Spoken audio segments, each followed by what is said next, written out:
Hello there, welcome back to another Star Wars-centric episode of We Have Been Watching Podcast. I am the Padawan Mart, and I'm here with the scruffy nerf herder Rob. Hello Rob, how's it going? I'm good, thank you. Today... Who are you calling scruffy looking? You're a bit short for a nerf herder, aren't you? Today we are talking Solo. Now, this is quite divisive in the Solo, fans. a Star Wars story. Solo, a Star Wars story. Quite divisive amongst the Star Wars populace, but we watched it as part of our chronological story order watching, and we're going to talk about it. So, Rob, where do you want to start with this one? Do you want to sort of throw some beginners? Well, should we just should we do like the other ones then? Just go through some of our things that have cropped up on our notes as we watched it. Absolutely. And then overall, you mentioned. Before anything, right, I don't know what it is about this film. Yeah. I didn't see it at the cinema. I watched it when it came out on DVD, I believe. And then I was like, oh, the colour of this film is really dark. Is there something wrong with that telly? So I had the controller. And actually, over time, I realised my TV was on the fritz. So I then watched it again. I had my TV fixed and watched it again. I was like, oh, they haven't fixed this TV properly. And then I watched it again the other day on 4K Disney. It's a very browny, grey, muddy coloured film, which I think could have massively done with a little bit of brightening up. Now, regular listeners to the show will know we just talked about The Batman on our last episode, which is all dark and grey. So, but sometimes I like a little more colour in my Star Wars. But actually, the thing to talk about this to start with is the situation this was in when you got Chris Miller, Phil Lord, is that the names? The guys that started directing it. Yes. They've done 21 Jump Street, and they'd done Spider-Verse, and then they got booted off this supposedly because their style of working wasn't what Disney wanted, which was do lots of takes, go off script a little bit, and they obviously Disney want a bit of structure and a director that's going to all those shots based on there.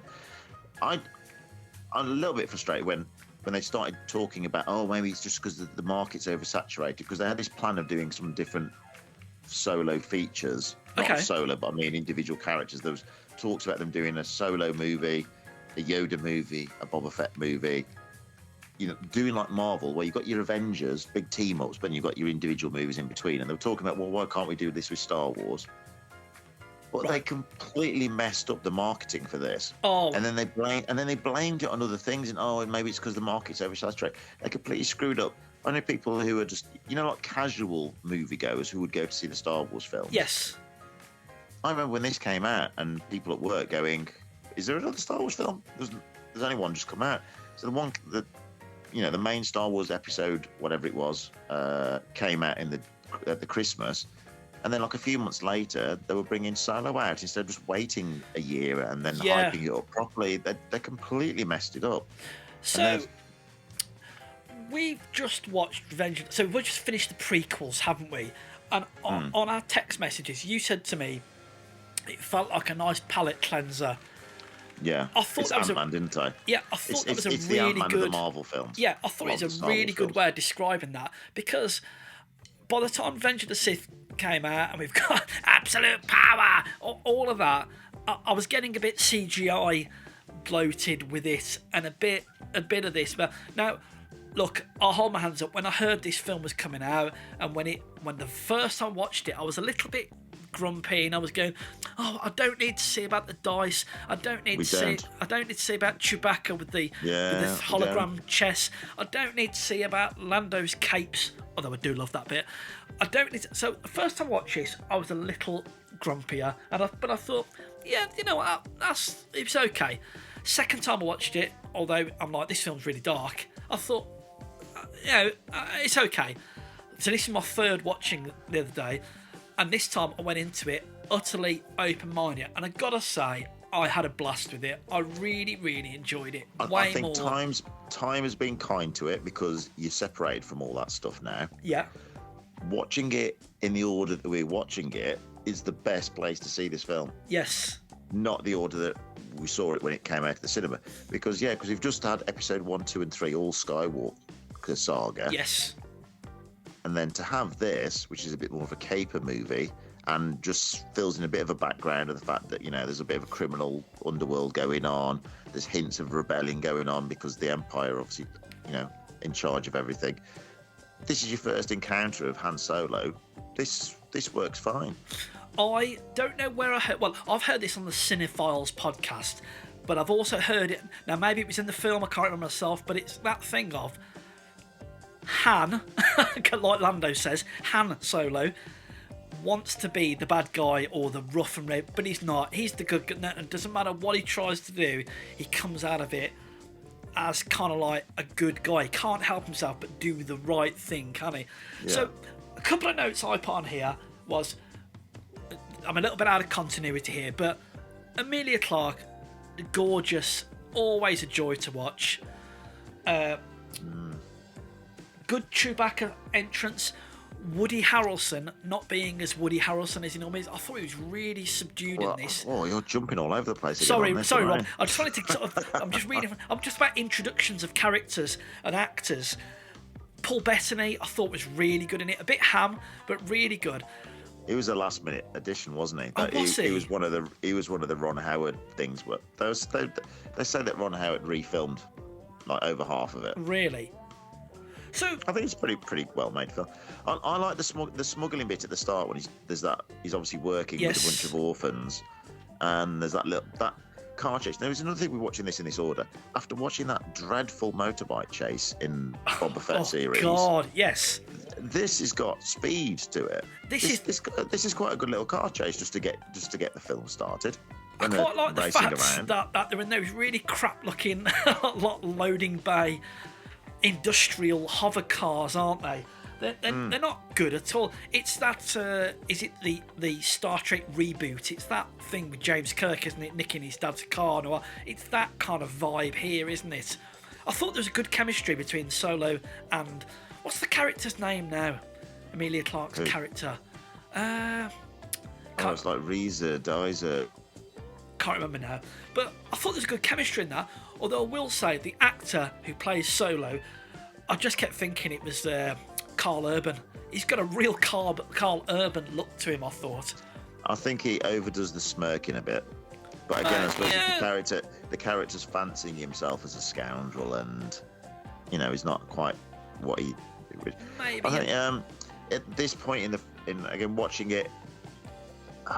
You can't not watching it cold in order because I know that the dice are mentioned again later on in Revenge of the Sith or something. Not Revenge of the Sith. What am I on about? Whatever it was, episode 9. Yeah. So already they've mentioned the dice a couple of times, haven't they, in this little car chase? Yes. Bit. Which, if you're watching this order, you'd think, why are they making such a big deal about this dice? Yeah, they are. Yeah. And the fact in chronology, it's not relevant again for loads of film times. Him being split up from her. Yeah. That's quite good when they're trying to get through the thing. But the stuff with the name, why did they feel the need to do that? Why couldn't he just say his name was Han Solo? I don't know. I don't know what I mean, that's definitely a thing where you sort of go, oh God, it just doesn't get. I mean, nowadays, if you went to to get an airplane ticket and you said, "What's your name?" Rob. Who are you with? Oh, nobody. They wouldn't go, oh, okay, so it's Rob Solo. They'd just go, well, you must have a surname. I mean, I know, maybe in the future or the past, people don't always have surnames. So if you just said, my name's Han, and that's it, is that it? That is my name. It wouldn't go, look how many other characters do. What's my name? Greedo what? What's my name? Bosk what? They're not going to do it with all the other characters, are they? Exactly. What's your name? Lobot what? Do you think in a different timeline it could have been Han the Corellian, is he? Like Jabba the Hutt? Corellian. So at this point I was thinking, okay, there's a few, I'm remembering some of the niggles, the dice and the last name. A lot of those niggles kind of got washed away when Chewie turns up. That's lovely. Because again, with this, again, chronological wise, so we've met Chewie briefly in Revenge of the Sith. Yes. He's there when Yoda goes off in his little pod. So you've met some Wookiees, and you can see they're good guys because they was helping fight fighting the war. Yep. So when you meet another Wookiee now, it's quite nice. They're inherently good guys. I think that's. See, I wonder if that scene was more the sort of tone that the original directors are going for, because they do that sort of jokey bit where he can speak Wookiee and then they bash into the pole, and I quite like the bit when they get out and they go running off together. And he's like, this way. And they go different ways, which is like, It's like the Butch Cassidy and Sundance Kid thing, isn't it? Yeah, it is. But the fact that he just gets yanked right across the screen by Chewbacca, so not like, we both fall over. He just gets yanked straight over with Chewbacca, and those kind of little jokes. So for me, I like that. I wish there was more of that sort of stuff. So that works instead of having C-3PO's head swapped onto a droid's body. Roger. That feels to me like it was a made for all ages comedy bit, not a let's get kids laughing at this. I quite like the joke later on as well, where the similar sort of vibe where he's trying to act all impressive. He says that ship over there, it's got like about 20 guards in it. They're going to come out any minute. Oh no! And then the ship flies off. Goes off, doesn't it? Yeah. So that was another bit where it just felt. I wonder if this was the original style, the more vibe of it. So introducing Chewie, and then you have the first big action sequence then, don't you? Because it's Woody Harrelson's gang, and then it's quite a long, maybe a little bit too long action sequence. They're just robbing this train, aren't they? And I feel like they do some of the same beats a bit too often. That hold on tight, it's going around a corner and the things are tilting. Yeah, it just goes on a little bit too long. But Tandy Newton, is it Tandy or Thandy? Yes, I don't know. She was in it way less than I remembered. Same.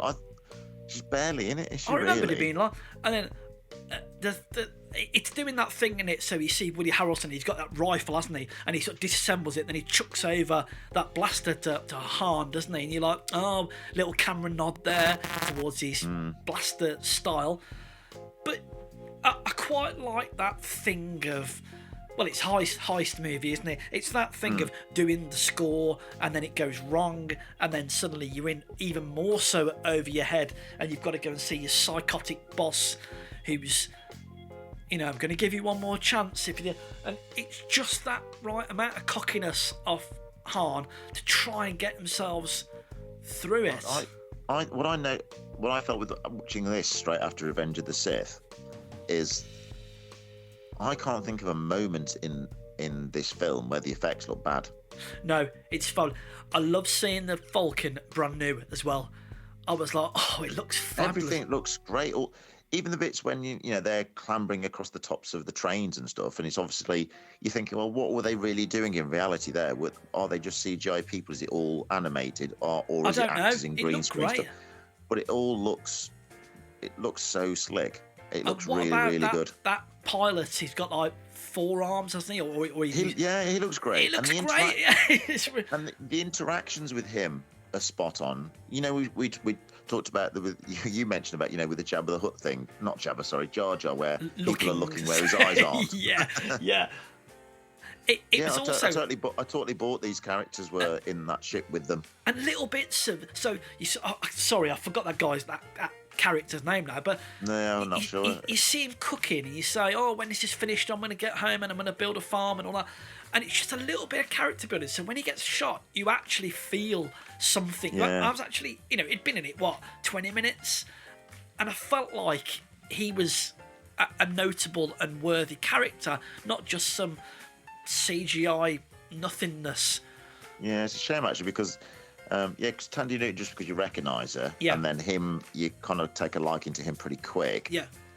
That when they wipe them out, when they get both die, it seems a bit sad. Because then so what happens? Then they get so they go and see Paul Bettany, and then they head off to go and get the Falcon. Don't they have the card game, and then the introduction of Lando, and he calls it so.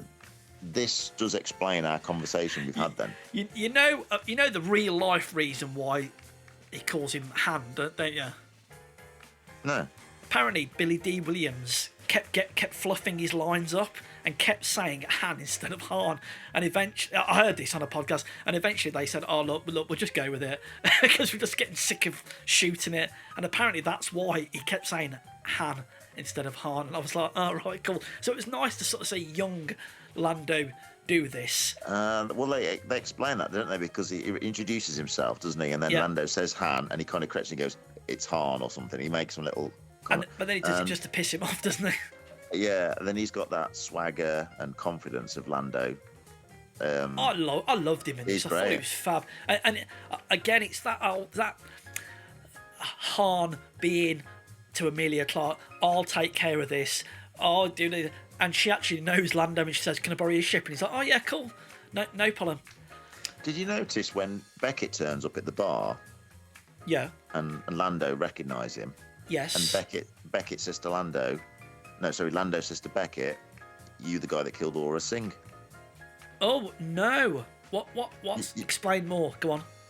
Aura Singh is the girl she's in some of the comics, and she's going to be in Clone Wars, and you'll meet her a bit more. Okay. She's the long-fingered, bald-headed, wearing an orange suit bounty hunter.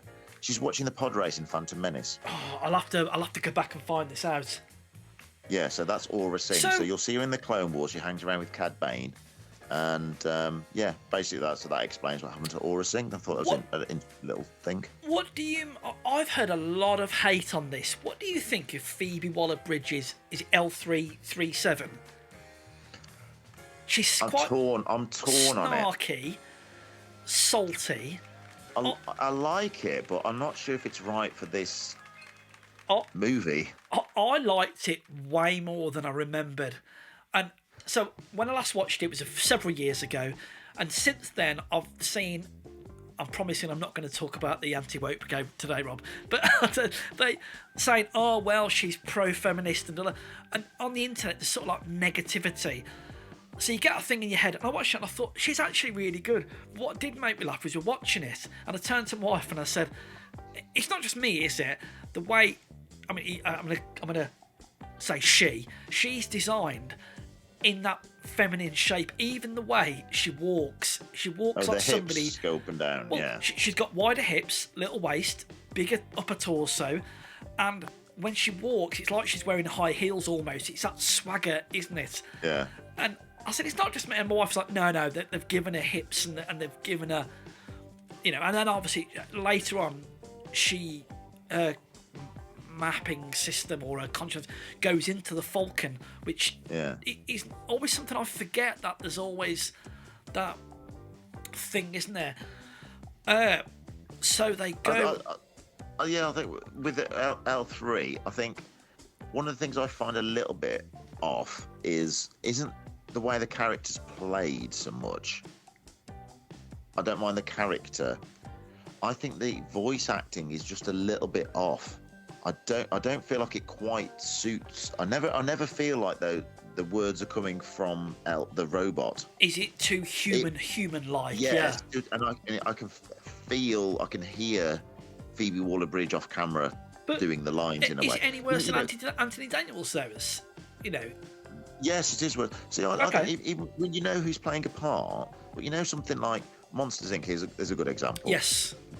We know Billy Crystal's voice, very distinctive. Yeah, but I don't ever think... very distinctive. But I think know it's they're Mike playing those Wazowski. characters. Yeah. But when I'm watching that film, that's the voice of those characters. And yes. It's like, I'll just accept it. But I didn't really buy that voice as coming from that robot. Fair enough, It always felt a bit... I don't mind I quite like her being sort of free the droids idea. Yeah. Because droids have been treated badly, haven't they? New Hope touches on that, doesn't it? Can I just pause you there for a second? Yeah. Again, in the Cinephiles podcast, I've listened to a few of their episodes about Star Wars, and they say there's an undercurrent, isn't there, of slavery of droids.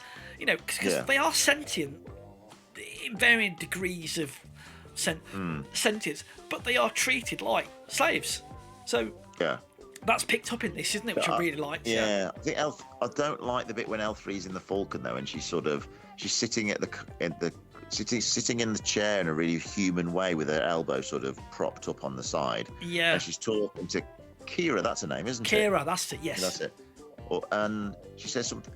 she does this thing about making out that Lando clearly fancies me, and she says something like, "Oh, well, how would that work?" Oh, yeah, it would work. It works, and yeah. That was just a bit. What you're implying there, that you get it on with Lando gets it on with droids. I definitely think that's what's going on. I think that Lando and her have been together, and I think from his side of it, even he feels like they're a couple that ought not to be, but he's kind of like, I don't know about that. It's a bit strange. I think so. They go to that spice planet, don't they? And I went, oh, Pikes. The Pikes. I was like, oh, I'd totally forgotten about Pikes. that. I was like, oh god, I hadn't given that thought in Book of Boba Fett. But then and I was like, oh right, okay. Again, I love this. I love the scene where they beat up that guy in the scene in the room, don't they? It's the fake Chewbacca, fake handcuffs thing. Yeah. Lots of good tropes there. Did you notice? Well, you must have noticed it, but definitely noticed it. The disguise that Beckett wears. Yeah, it's a skiff guard costume. Yeah, it's Lando wears. In Jedi, isn't it? Yes. Yeah. So he's had that. That outfit's been hanging around in the Millennium Falcon for years after this as well. Yes. So yeah. That's not nice callback. I really like. I mean, again, this isn't a trope as old as time. It's can't get these canisters too warm because they're going to blow up. It's that ticking time bomb. It's very, very well worn trope.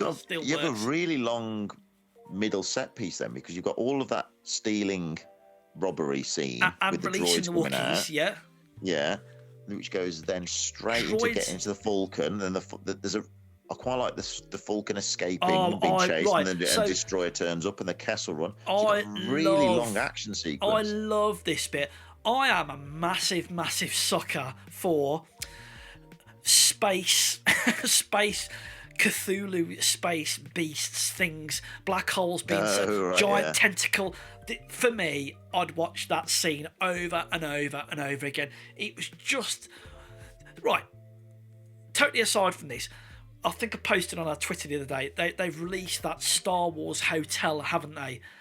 Yeah. Something like this, I think, would make a great interactive ride. Have you ever been on the Star Tours ride at Disney? It's quite old now, isn't it? Can you imagine something like this in the Falcon? And you go in 2s and 3s or 4s or families or whatever, and you're doing some kind of Kessel Run. Oh, wait a minute, something's got us. We've got to do X, Y, Z.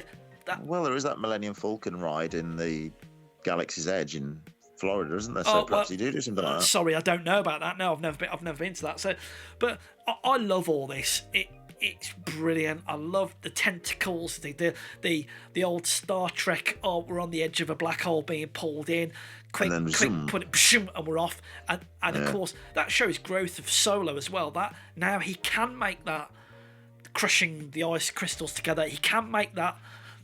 Closing alleyway that he didn't make at the start. He's now a better pilot, isn't he? So he does it right this time. So fabulous. I absolutely love that bit. Yeah, then it goes back and it's kind of a Tamworth girl. It's the double cross, not double cross. Yeah, that's all. I like that bit when they go back and they do the double crossing thing. I like all that stuff. I love seeing Chewie at this point as well. He's young. His hair's not so messed up and fluffy. Obviously, it's a better special effect now than he was in 1977, isn't he? So he looks younger. He looks better, streamlined. Well, the thing is, it's hard to separate, your love of New Hope from this. Yes. But there is something about Han and Chewie together.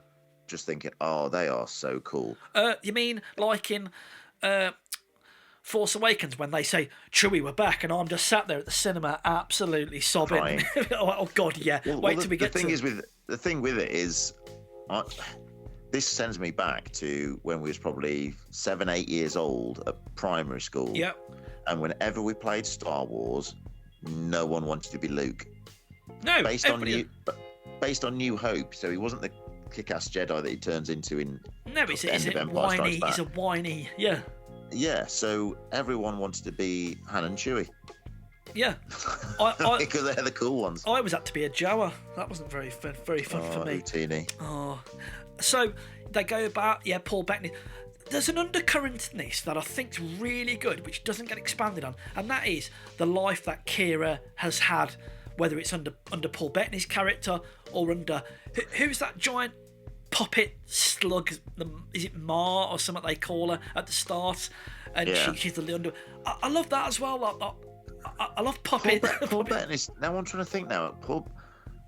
I saw Paul Bettany's character in something recently, and I can't remember if it's possibly the last episode of the Clone Wars show, or have I seen him in a comic?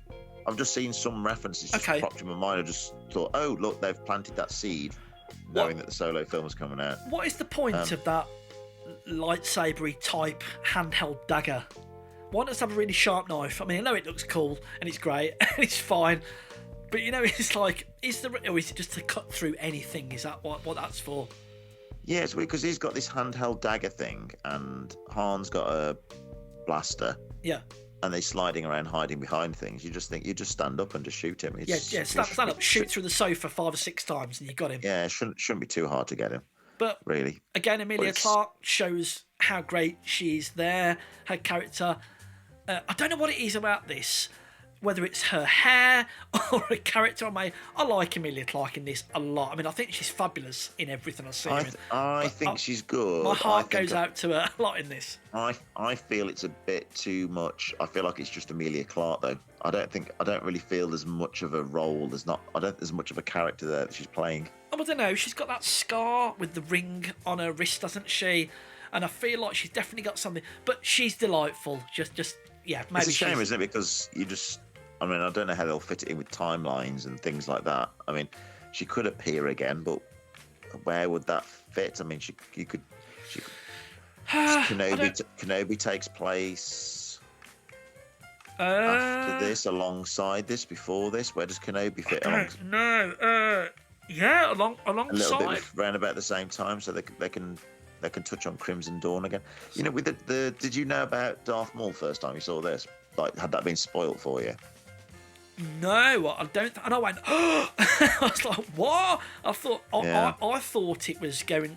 When you see the back of him, don't you? I thought it was Darth Sidious or someone of the light or another Sith character. But when it turned around, I was like, oh my god! It's like, how's he managed that? And then I did a bit of interneting, and then I found out. So yeah, it kind of fits, but I do.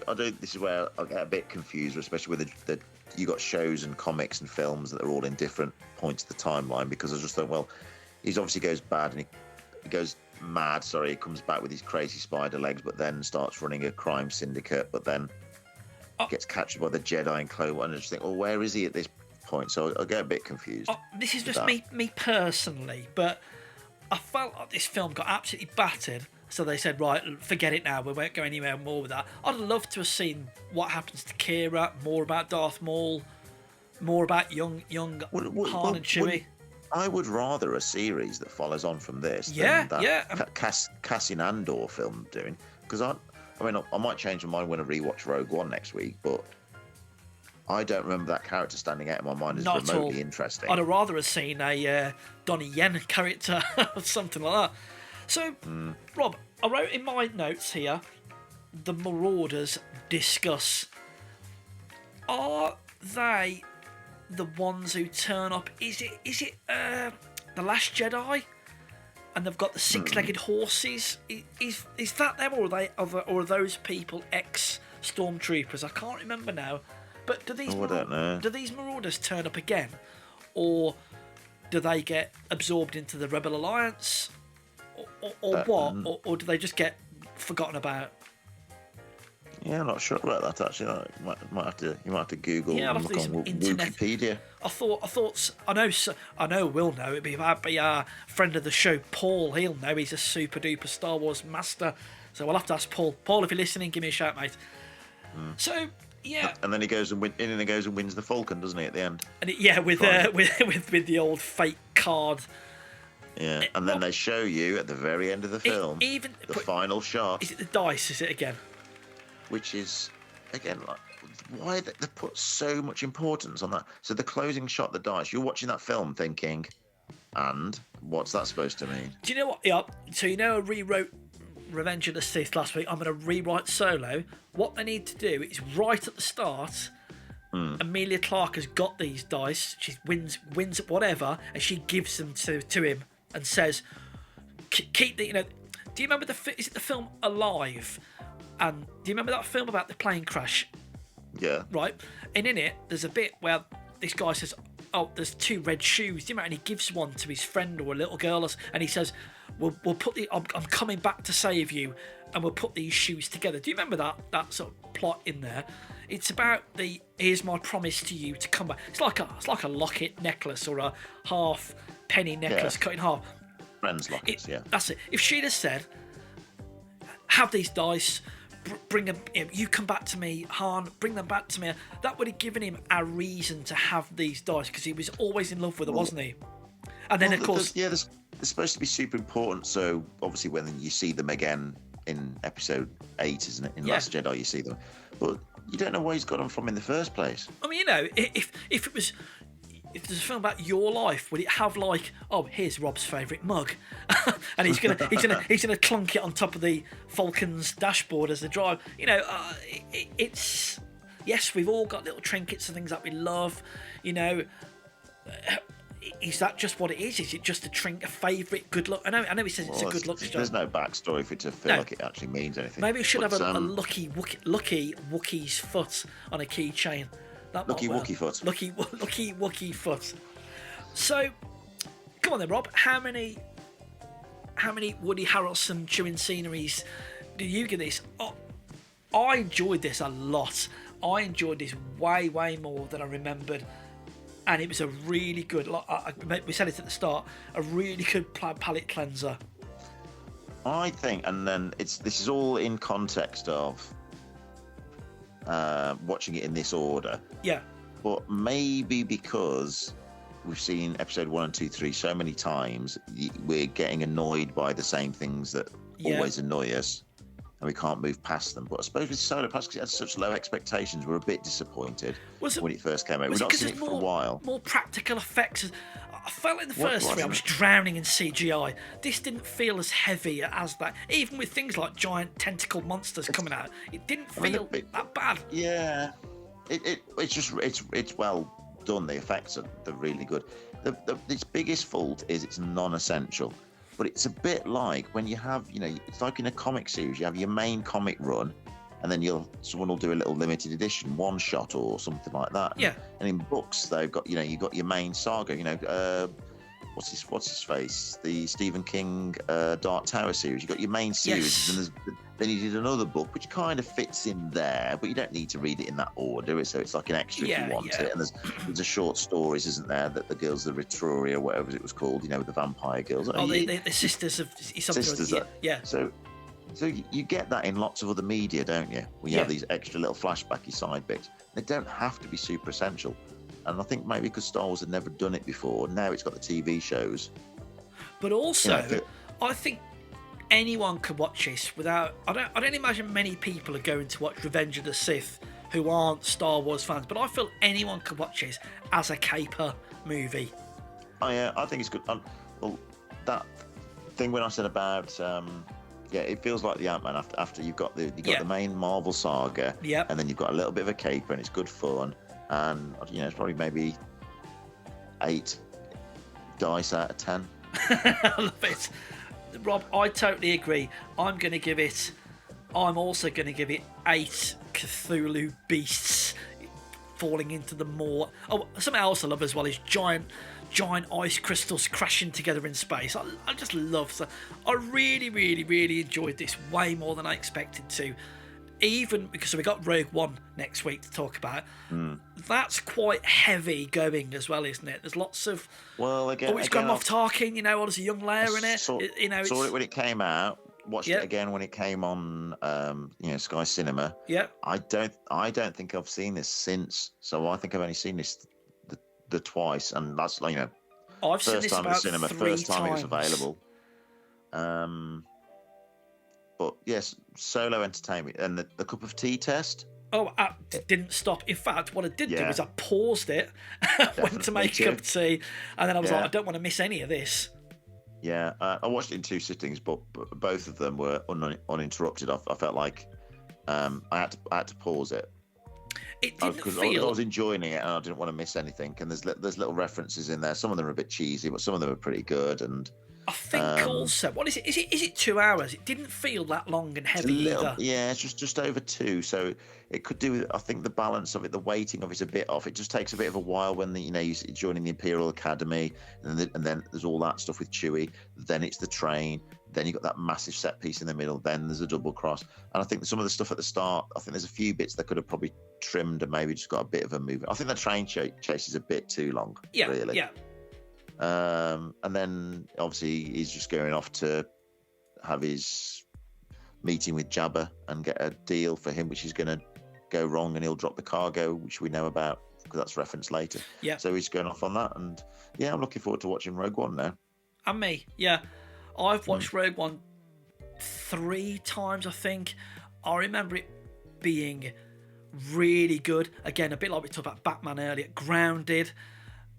Is it pronounced Saw Gerrera? Is it? I remember Forrest Whitaker. I remember him chewing up some scenery. But I love Donnie Yen. I'm a massive Donnie Yen fan. Saw Gerrera gets a big-ish role in the Clone Wars, or was it in Rebels? Well, he actually pops up in the Jedi Fallen Order game, and I was like, what? I didn't know that happened. So that was good to see some proper characters there. Yeah. Yeah, Solo, absolutely fabulous. I'm looking forward to Rogue One next week. And I think should we call it a day there, Rob? Yeah. Right. And I'm gonna keep saying it every week, but live long and prosper. No. Oh, no. Use the Force, Harry. I love it when they do that. No, drop us an email, guys. Let us know what you think about Solo. We know it's divisive. Some people hate it. Some people love it. We love it. We have been watching podcast at gmail.com. Twitter is at WHBW Podcast. And over on Instagram, some of Rob's nice, fancy black and white photos. It's We Have Been Watching Podcast. Take it easy, guys, and may the Force be with you. Although actually, they don't use the Force in this film, do they? See you soon. Bye-bye.